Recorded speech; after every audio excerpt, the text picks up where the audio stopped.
C'est la rentrée et pour certains, il y a eu changement d'établissement, de classe, de copains et le passage de la primaire au collège, ce qui représente un gros chamboulement. C'est ce que nous allons voir dans cet épisode. Parentalité et adolescence.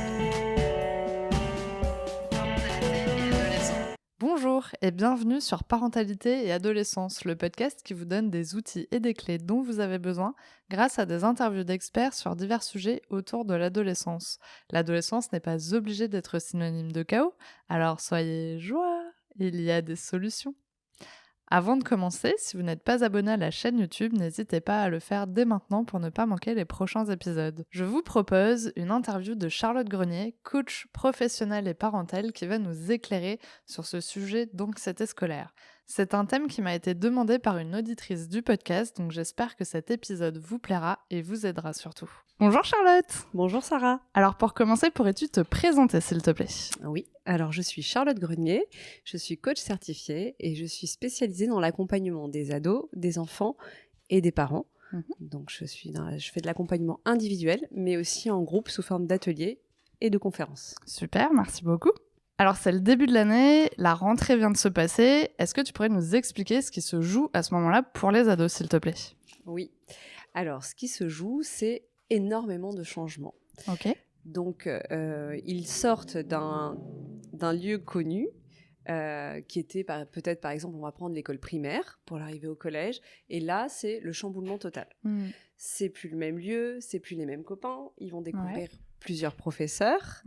Il y a des nouvelles compétences à découvrir, des nouvelles matières, donc c'est vraiment tout qui se transforme. Et même si c'est pas le passage au collège, un changement de classe, c'est aussi un chamboulement. Est-ce que je vais être avec mes copains? Quel prof je vais avoir? C'est plein de choses comme ça qui se passent. Donc tout ça demande énormément d'adaptabilité et peut générer du stress. Donc le stress, ça va être la menace, c'est une réponse du corps face à une menace. Mais là, on n'y est pas encore. On va au-delà de ça, c'est-à-dire qu'on va vers de l'anxiété. Et l'anxiété, c'est l'anticipation de la menace. Qu'est-ce qui va se passer? Est-ce que je vais arriver à me faire des nouveaux copains? Est-ce que les profs vont être sympas? Est-ce que finalement, avoir des bons résultats, est-ce que c'est cool? Est-ce que je vais avoir le bon outfit pour la rentrée? Parce que c'est très important pour eux. Donc, c'est tout ça qui se joue à ce moment-là. Donc, tout est balayé et il va falloir qu'ils se réadaptent à tout ça. Donc, ça peut vraiment générer de l'anxiété. Alors, plus ou moins intense selon les enfants, parce que les adolescents, comme les adultes, sont tous différents, ont tous une histoire différente et des expériences différentes. Ok. Voilà. Alors, est-ce que tu aurais des astuces à donner aux parents pour les accompagner justement dans cette épreuve? Alors, pour accompagner les ados dans cette épreuve, je trouve que c'est intéressant de se rappeler de l'image que donne Nicole Guedney du porte-avions. Donc, le parent est le porte-avions et l'enfant est l'avion. Donc, pour pouvoir aller explorer, il a besoin de se ravitailler en carburant auprès de son parent, en restant dans un certain équilibre, parce qu'on n'est plus face à un enfant, mais face à un adolescent. Et il oscille entre le monde de l'enfant et le monde de l'adulte, et petit à petit, il va faire des va-et-vient. Donc, il faut arriver à trouver cet équilibre, donc en étant présent, en maintenant le lien. Et pour maintenir le lien, c'est vraiment s'intéresser. Je trouve que s'intéresser à ce qu'ils aiment, on n'aime peut-être pas forcément leur musique, mais on va aller écouter avec eux, surtout quand ils nous le proposent. Quand ils sortent de leur chambre pour nous faire écouter une musique, on prend le temps avec eux. À quel jeu vidéo ils jouent, en quoi ça consiste, découvrir vraiment avec eux leur univers. Donc ça, c'est important qu'ils sentent que le lien est toujours présent, en respectant effectivement leurs besoins de liberté ou d'intimité, parce que ils ont besoin d'être dans leur chambre, on va toquer à leur chambre, on va pas rentrer comme ça, voilà, c'est vraiment ce dosage, ça demande énormément d'adaptabilité aux parents aussi, en fait, ces situations. Une chose aussi à laquelle il faut penser, c'est ne pas minimiser ce qu'ils vivent. Ils vont arriver avec une contrariété, la copine n'a pas été sympa, ou elle n'a pas voulu parler avec elle, le prof qui qui est menteur ou maltraitant, ou parce que eux, c'est ce qu'ils ressentent à ce moment-là. Ouais. Et ne pas dire, bon, c'est bon, ça ira demain, quoi. On a tendance à faire ça parce qu'on a envie que ça passe et qu'ils se sentent bien, finalement. L'intention, elle est bonne, c'est plus d'essayer de les soulager. Mais en réalité, c'est plutôt accueillir. Accueillir ce qu'ils ressentent, et quand ils vous amènent quelque chose, quand ils viennent vous raconter quelque chose, c'est vraiment être dans la compréhension, ne pas tout de suite rationaliser. En tant qu'adulte, notre cerveau, il est mature et on a tendance à tout de suite être dans le logique, la raison et trouver des solutions. Non, c'est d'abord on accueille. Ok, effectivement, Marie, t'as pas parlé aujourd'hui, ça n'a pas dû être très agréable. Et au départ, on s'arrête à ça. Et petit à petit, on va pouvoir aller vers du raisonné. Super. Donc ça, voilà, ne pas minimiser ce qu'ils vivent, parce qu'ils vivent tout très intensément, avec un mélange d'émotions et tout un feu d'artifice d'émotions. Donc ça, voilà, ne pas minimiser. Il est important aussi dans cette période de penser à valoriser, à encourager. Ils vivent énormément de changements. Donc faire un trajet, par exemple, en bus tout seul, c'est un changement énorme, et ne pas hésiter à mettre l'accent du coup sur ce qui est positif et à vraiment penser à leur dire mettre le linge sale dans la panière dans la salle de bain, c'est super agréable en tant que parent. Donc on n'hésite pas à leur dire, parce que souvent on va cristalliser sur ce qui va pas, sur ce qui nous contrarie, ce qui génère de l'agacement ou de la colère. Donc ça, c'est une autre chose. Je pense à deux autres choses très concrètes. C'est la montre. Parce que comme tout a été chamboulé, nous, en tant que parents, on va essayer de rapporter un petit peu un cadre et de la sécurité. L'accompagner, le but, c'est qu'il aille vers l'autonomie, mais on va essayer de lui proposer des stratégies ou en parler avec lui pour pouvoir justement remettre un petit peu de sécurité dans tout ce chamboulement. Et la montre permet quand même de se repérer dans le temps. Souvent, on a tendance à oublier son importance. Mais la montre, il peut la garder en cours. Il peut la voir au moment d'une évaluation. Il peut savoir où il en est dans son cours. Parce que dans les classes, elle ne marche pas toujours et il n'y en a pas tout le temps. C'est vrai. Et ça permet d'anticiper, de se dire, OK, il faut que je parte à telle heure j'ai mon bus. Donc tout ça, ça apporte de la sécurité. Vraiment, cette notion du temps, elle est difficile à appréhender. Ça met du temps, c'est le cas de le dire. Mais voilà, ça, c'est une petite astuce que je trouve importante. Et je pense aussi à l'emploi du temps. Donc, ils vont découvrir leur emploi du temps, leurs professeurs. Ils ont beaucoup de matériel à transporter. Et cet emploi du temps, c'est proposer à l'adolescent de regarder avec lui les fournitures s'il les a déjà. Et par exemple, si le cahier de français, il est bleu, on va colorier tous les cours de français en bleu. Les maths, c'est jaune. Allez, on met du jaune partout. C'est visuel, c'est concret. Et encore une fois, ça cadre les choses. Il gagne du temps pour faire son sac. Il sait que là, hop, il y a du jaune, il y a du bleu, il y a du rouge. Clac, clac, clac, je prends mes affaires. C'est plus rapide. C'est mettre en place des petites routines comme ça. Ça va être aussi, voilà, qu'est-ce que t'en penses ? À quel moment tu pourrais préparer ton sac ? Toujours apporter des questions, en fait, poser des questions. Ça va les aider à trouver leurs propres réponses. Ils vont pas forcément vous répondre, mais au moins, eux, ça enclenche des connexions qui vont les aider à aller vers cette autonomie. Parce que c'est ça, finalement, l'objectif. L'adolescence, ce qui se passe, c'est que petit à petit, ils vont aller vers de l'autonomie sur tous les pans de leur vie. Super. Justement, on va aborder cette question de l'autonomie un petit peu plus loin. Alors là, dans quelques semaines, on va dire, ils vont commencer à avoir leurs premières notes. Et ça va commencer peut-être à générer un peu de stress, justement, parce que l'ado, lui, va avoir des bonnes notes. Et le parent peut aussi stresser parce qu'il a envie que son enfant réussisse. Est-ce que, du coup, tu as des petites astuces pour gérer tout ça ? Ok. Alors, déjà, le stress, il va être avant même la note. Il va y avoir effectivement l'annonce de l'évaluation qui peut générer du stress des deux côtés.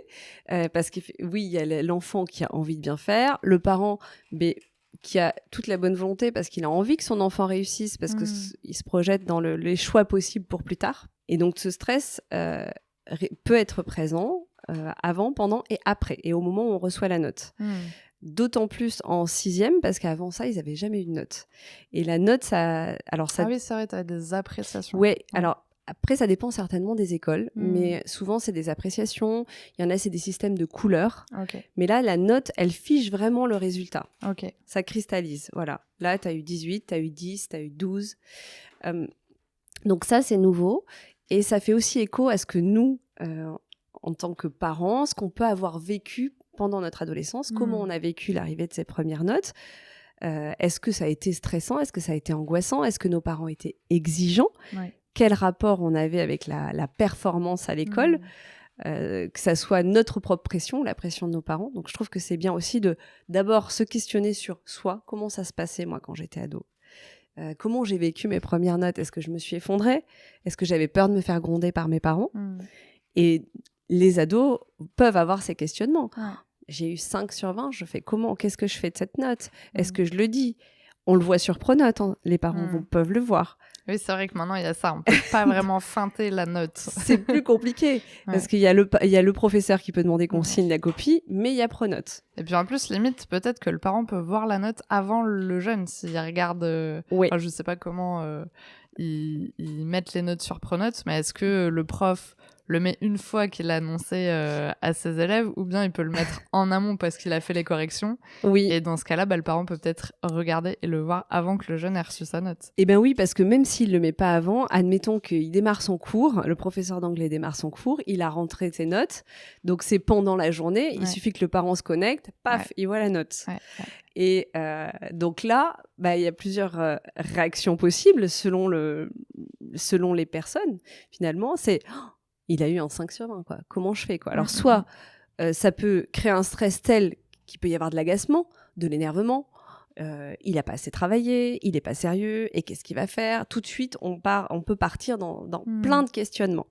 Donc là, si jamais le parent voit la note avant, on respire, on prend un temps, et c'est intéressant de laisser l'enfant rentrer avec ça. Parce que déjà, lui, il est en train de le vivre. Il a eu, par exemple, son 5 sur 20, et il a déjà sa conséquence, c'est-à-dire que c'est ses ressentis, c'est comment ça se passe pour lui. Est-ce que c'est confortable ou pas?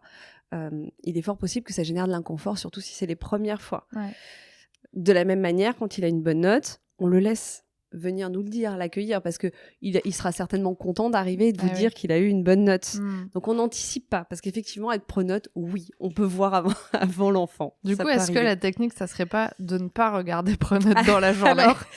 Oui, alors c'est très tentant de regarder Pronote, mais c'est intéressant de se retenir et de laisser son enfant revenir. Parce que c'est aussi lui laisser la joie d'annoncer en fait la bonne nouvelle. Il y a aussi ça. C'est des bonnes notes. Il y a aussi ça. Il y a aussi le fait de pouvoir partager ça et d'avoir la joie. Et en plus, on aura une réaction beaucoup plus authentique. Donc sur une bonne note, ça sera certainement de la joie et on sera content pour eux. Mais sur une mauvaise note, oui, on prend un temps. Il arrive avec sa note, on respire. Et on défocalise. On essaye de concentrer l'attention sur ce qu'il y a autour de l'école et de la note. C'est vraiment valoriser, comme je disais tout à l'heure, valoriser ce qui est fait autour. Et si jamais il y a mauvaise note, on prend un temps et on va regarder avec lui. C'est OK. Qu'est-ce que tu penses? Voilà, qu'est-ce qui s'est passé? On peut d'abord lui demander comment il se sent déjà par rapport à ça, parce qu'ils n'expriment pas forcément leurs émotions. On va lire un peu sur leur visage quand c'est nos enfants, parce qu'on va connaître un petit peu des expressions. Et après, c'est pouvoir creuser. Alors, on creuse pas tout de suite. Il revient avec sa note, on accueille. Toujours pareil, on accueille. Et plus tard, on peut revenir dessus pour voir, essayer de comprendre avec lui ce qui s'est passé. Est-ce que c'est de la compréhension? Besoin d'accompagnement pour le travail, et pour que petit à petit, lui, il trouve des stratégies par lui-même. Oui, parce que déjà, pour lui, l'épreuve, ça peut être d'accueillir cette mauvaise note, et deux, de devoir l'annoncer à ses parents. C'est un peu... Ça, c'est 2 sources de stress aussi qui peuvent être assez importantes. Et puis après, bien évidemment, ça va être de comprendre ce qui s'est passé. Mais en fait, le pic de stress... Enfin, moi, j'essaie de me rappeler quand j'étais ado ce qui se passait. Enfin, vraiment, t'avais la première étape, tu reçois ta note. Et 2, c'est, maintenant, il faut l'annoncer à tes parents, quoi. C'est ça. C'est un peu double peine, en fait. Et puis en plus, je pense que t'as aussi le côté... et je pense que ça, c'est aussi quelque chose que le parent peut... essayer de gérer le mieux possible. C'est en fait quand même quand t'annonces ta note, au fond de toi, t'as quand même un petit truc de te dire mais est-ce qu'ils vont quand même m'aimer même si j'ai eu un 5 en maths? Et du coup il y a quand même un truc qui se joue plus profond, bien évidemment qu'ils vont pas le dire comme ça, Mais il y a aussi ce truc, en fait, c'est de se dire, oui, il a l'air grand, c'est un ado, c'est bon. Ouais. Bah non, en fait, il y a quand même tout ce truc d'attachement aux parents qui est là, quoi. Ouais, qui est là. Et effectivement, c'est là que c'est important de continuer à maintenir le lien sur plein d'autres choses pour pas qu'il ressente effectivement un risque de désamour et qu'il se sente sécure avec mon parent. L'amour, il est indéfectible et ça changera pas. Mais même en le ressentant, c'est double peine. C'est j'ai ma mauvaise note et il va falloir que je passe le cap de l'annoncer. Ça aussi, c'est un cap hyper important. C'est très difficile d'oser aller voir son parent. Moi, j'ai vraiment le souvenir aussi en tant qu'ado. J'avais ma note et je me disais, ah là là, ma mère va me tuer. Ma maman ne m'a jamais grondée pour mes mauvaises notes, par exemple. Mais moi, ça me faisait peur. C'était cette fameuse anticipation, cette fameuse anxiété qui me faisait qui nous fait évaluer en fait toute la situation et de dire qu'est-ce qui peut se passer. Donc, comme tu dis, du désamour, la punition, est-ce que mon parent, comment il va réagir, est-ce que je vais avoir une morale, est-ce que voilà, il y a plein de choses. Mais ce qui est assez dingue, c'est aussi de se dire, c'est qu'à chaque fois que tu as une note à annoncer, t'as le même sentiment, même si tu sais que ton parent va pas te tuer, en fait, ça se répète tout le long de ta scolarité. C'est vraiment un truc où tu dis, mais jamais ça arrivait, jamais il y a eu un problème, mais à chaque fois que tu as une note à annoncer, t'as quand même cette trouille, en fait, de dire, bah, va falloir quand même que je le dise, quoi. Oui, ça crée cet inconfort et c'est vraiment lié à cette notion de réussite. Parce que en tant que parents, on souhaite à nos enfants qui réussissent dans ce qu'ils choisissent pour qu'ils puissent avoir la liberté déjà de choisir ce qu'ils ont envie de faire. Et l'enfant, il y a aussi la volonté de plaire à son parent. Parce que c'est ça aussi. C'est pour ça que c'est dur. Comme tu disais, est-ce qu'il va toujours m'aimer? Mais finalement, ce qui se cache derrière, c'est ça. Il y a une forme d'envie, oui, de plaire et que mon parent soit fier. On ne veut pas décevoir son parent. C'est pour ça que j'insiste avec cette notion de lien et de partage de plein d'autres choses en dehors de l'école, elle est importante. Même si elle devient difficile, parce que faire une activité avec son adolescent, bah parfois c'est pas évident. Il faut vraiment arriver à trouver quelque chose qui lui plaît, parce que ce qu'on appelle la flemme s'invite chez eux et ils sont plus difficiles à mobiliser. Important par contre par rapport au stress, à l'anxiété, ça peut aussi être moteur quand même. Tant que c'est dans une certaine mesure, ça peut aussi booster l'enfant, de dire ok, il y en a certains qui vont avoir la maturité, alors ils se développent chacun différemment, mais de se dire ok, là j'ai eu telle note, j'ai pas du tout envie de revivre cette expérience, comment je fais? Et d'eux-mêmes, ils vont essayer d'aller chercher dans leurs propres ressources et de demander de l'aide aussi. Il y en a qui arrivent à demander de l'aide. Donc quand ils demandent, on répond présent. Voilà, j'ai pas compris telle leçon de maths. Allez, on laisse la machine à étang, on prend le temps avec eux. Mais ça peut être moteur. Tant que ça dépasse pas une certaine mesure, ça peut les aider à avancer et à se bouger, quoi. Vraiment à se dire, allez, on avance. Et du coup, est-ce que tu aurais, pour le côté anxiété en fait du jeune, parce que là on a pas mal parlé du coup pour le parent, c'est hyper intéressant parce que c'est aussi eux qui vont pouvoir les accompagner au mieux dans cette période.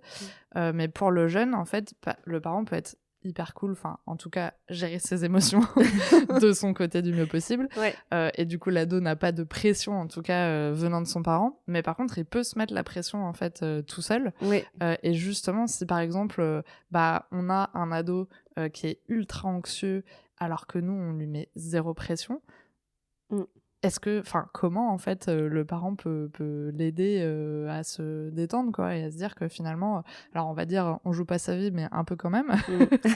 Donc du coup, comment en fait le parent peut faire pour l'aider? Alors quelque chose qui peut vraiment aider à la gestion de l'anxiété, c'est l'activité sportive, l'activité physique. C'est lui proposer, voir avec lui ce qu'il peut aimer faire, sans forcément lui dire ce que nous on voit comme bénéfice, mais voir avec lui ce qu'il aime faire. Et ça peut être aussi, alors pas forcément, alors l'activité sportive, oui, elle est bénéfique évidemment, et elle permet de faire redescendre la pression ou de l'évacuer en tout cas. Et ça peut être aussi, il y a des jeunes qui aiment dessiner. Donc le dessin, si on se rend compte que encourager ces moments-là, et toujours pareil, les valoriser. Il est en train de dessiner en rentrant au lieu de faire ses devoirs. Peut-être que c'est ok parce que c'est sa stratégie. Et Il y a aussi beaucoup d'applications qui existent pour tout ce qui est respiration. Alors, quand il est en pleine crise, qui vraiment, là, il est tétanisé, que ça va pas, qu'il est dans l'isolement, on va pas aller lui parler, arriver avec notre idée de « Ah, ben tiens, si t'apprenais à respirer ». Non, c'est pas le moment. Oui, c'est de la cohérence cardiaque. Voilà. Mais en dehors de ces moments-là, il y a des choses qui existent et souvent ils connaissent plein d'applications qui proposent comme ça des défis bien-être. J'ai pas les noms en tête, mais eux les connaissent assez bien. Donc ça peut être mettre en place comme ça des petites stratégies, mais avant, pour qu'ils puissent arriver à gérer ça. Ne pas hésiter à leur dire et à le placer discrètement, qu'il y a des ressources qui existent autour d'eux, ne serait-ce que dans l'enceinte des établissements. Il y a aussi la psychologue scolaire et l'infirmière. Alors, elles sont peut-être pas là tous les jours au sein de l'établissement, mais c'est vraiment des personnes ressources qui permettent à l'enfant de prendre un temps, d'aller exprimer ce qu'il ressent. Parce que oui, quand il dit qu'il a mal au ventre, même si c'est en lien avec de l'anxiété, le mal au ventre, il est réel à ce moment-là. Ouais. Donc l'infirmière est vraiment une personne aidante dans ces moments-là, et elle va vraiment aller là aussi pour faire le lien avec les parents et expliquer ce qu'elle perçoit, parce que l'infirmière, la psychologue scolaire voit quand même beaucoup de choses dans la cour de récréation, ainsi que d'autres personnes qui sont présentes, toutes les autres personnes qui sont présentes au sein de l'établissement, que ce soit les professeurs, même les surveillants, parce que les surveillants voient beaucoup de choses dans la cour. Est-ce que l'enfant s'isole ? Ils peuvent être des personnes qui ils peuvent devenir des personnes de confiance et accompagner l'adolescent à aller vers d'autres ados, à créer du lien, et donc ce sont des personnes qui comptent beaucoup aussi. Super, merci beaucoup. Alors, parlons un peu maintenant d'autonomie. Tu as commencé légèrement à en parler un peu tout à l'heure, mais c'est vrai qu'on peut supposer en tant que parent que quand son enfant rentre au collège, il va pouvoir être autonome, par exemple, pour faire ses devoirs. Ouais. Est-ce que tu peux nous parler un petit peu justement de cette autonomie, s'il te plaît ? Ok, alors si on part de l'exemple de l'arrivée en 6e, il faut savoir un adolescent qui arrive en 6e, c'est un élève de CM2 qui a 2 mois de plus. Donc ça, je trouve que c'est important de le rappeler. Et l'autonomie par rapport aux devoirs, ça peut prendre du temps, ça dépend aussi des enfants. Et la première chose déjà qu'ils ont à faire, c'est prendre leur marque. Prendre leur marque dans les trajets qu'ils ont à faire, avec leurs professeurs, avec tous ces changements qu'on a évoqués au début. Donc l'autonomie par rapport aux devoirs, elle est plus ou moins longue. Elle peut durer tout le temps du collège, où il y en a qui sont déjà autonomes en 6e parce qu'ils ont déjà à cœur de faire leurs devoirs, de s'y mettre eux-mêmes. Ça dépend vraiment des enfants. Et le parent, lui, le rôle du parent, si je peux dire, c'est d'accompagner à la mise au travail, d'accompagner à l'organisation, d'aider, de questionner toujours et d'essayer de voir comment tu peux t'organiser, qu'est-ce que tu as à faire, comment tu penses faire, et petit à petit, en l'aidant à développer certaines stratégies, la planification, très importante, comment tu peux planifier tes devoirs. Donc l'outil Pronote est important, mais il y a aussi leur agenda, donc il faut aussi être là pour bien leur rappeler qu'on regarde les deux ressources.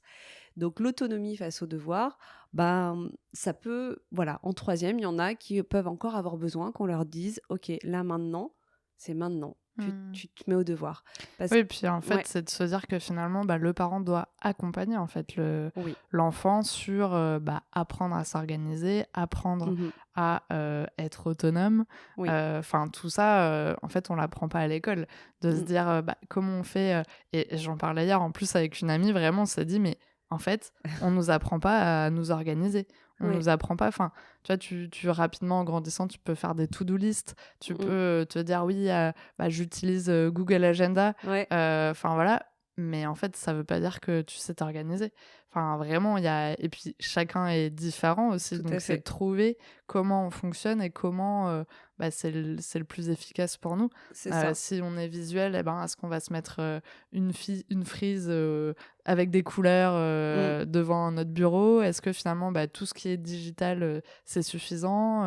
Enfin voilà, c'est vraiment de trouver tout ça, et l'enfant, on l'apprend pas à l'école, quoi. Non, on l'apprend pas à l'école, et par exemple à l'école, quand on apprend, on est assis. Il y a beaucoup d'enfants qui vont apprendre leurs leçons en marchant.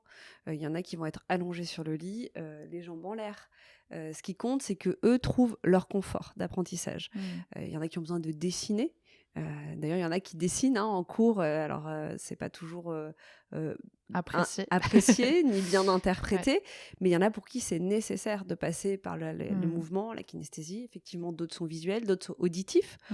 Pourquoi pas s'enregistrer en train de lire sa leçon.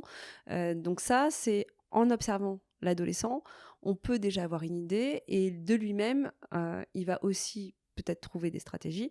Mais on peut se rendre compte qu'il est en train de marcher, en train de réciter sa leçon, et du coup mettre le doigt dessus en disant « Ah, comment tu te sens là ? Quand t'es en train de marcher, ah ben c'est plus facile pour moi. Ok, bah du coup retiens que ça c'est plus facile. Tu peux peut-être faire de cette façon-là. Voilà. Mais effectivement on est là en soutien. L'objectif c'est pas de faire à leur place pour qu'ils accèdent à l'autonomie, c'est justement de ne pas faire à leur place. Mais c'est proposer des stratégies, mettre en lumière, questionner pour que petit à petit ça arrive. Mais se dire qu'en 6e, pouf, allez, hop, c'est autonome, un adolescent est autonome, non, c'est vraiment c'est au cas par cas, c'est selon chacun. Voilà. D'ailleurs, ça me fait penser, on avait enregistré un épisode avec Élodie Bell sur comment faire ses devoirs à la maison. Oui. Et du coup, si ça vous intéresse d'aller écouter cet épisode, il va être disponible en audio ou en vidéo. Mais vraiment, en fait, il y a quand même des petites astuces, des petites clés que le parent peut apporter, en tout cas aux jeunes, parce que c'est pas inné, en fait, de savoir s'organiser. Non. Il y a forcément quelqu'un, un jour, qui nous a dit il faut que tu ranges ta chambre, et ce truc, il se range où ? Enfin, voilà, et je pense que il faut les accompagner le mieux possible, en tout cas dès le début, pour qu'ils puissent arriver à trouver aussi son système, essayer différentes choses, voilà, que ça soit visuel, qu'on récite, qu'on note tout. Enfin, vraiment, il faut essayer pour trouver le truc qui fonctionne le mieux.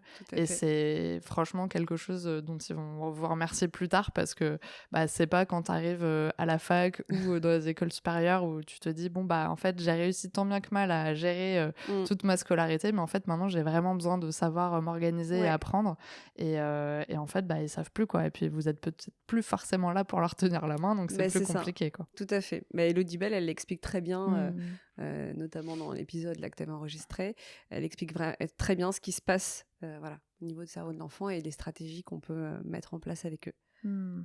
As-tu des ressources à nous partager sur l'anxiété qu'il peut y avoir en milieu scolaire, s'il te plaît ?